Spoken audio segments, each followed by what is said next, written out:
नमस्कार मित्रांनो. आम्ही खानदेशी जळगावकर.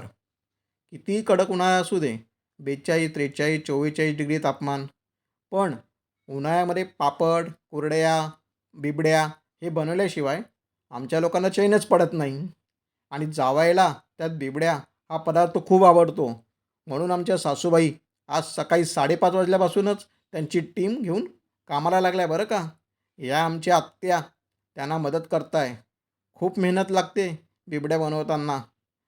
त्यांची पूर्णच्या पूर्ण टीम बघा. ह्या आमच्या आत्या, आमच्या सासूबाई, शेजारच्या ताई आणि सौ आमच्या, या सगळ्या मिळून खूप मेहनतीने छान अशा बिबड्या बनवत आहे. खरंच खूप दमछाक होते बिबड्या बनवताना. पण जावयाचे लाड हे तर झालेच पाहिजे. मग आणि मस्त कुरकुरीत बिबड्या आता आमच्या ह्या तयार होत आहे. खरंच. आणि या बिबड्या खाताना काय जी मजा येते ना, ती एक खरंच शब्दात सांगता येणार नाही असं. आणि आता त्यावर मस्त झणझणीत लोणच्याचा रस्सा आणि थोडंसं तेल आणि मस्त त्यासोबत एक कांदा बारीक चिरलेला असं घेऊन मस्तपैकी तुम्ही आता मस्त मनसोक्त आनंद घेणार आहे. खरंच खूपच छान. धन्यवाद.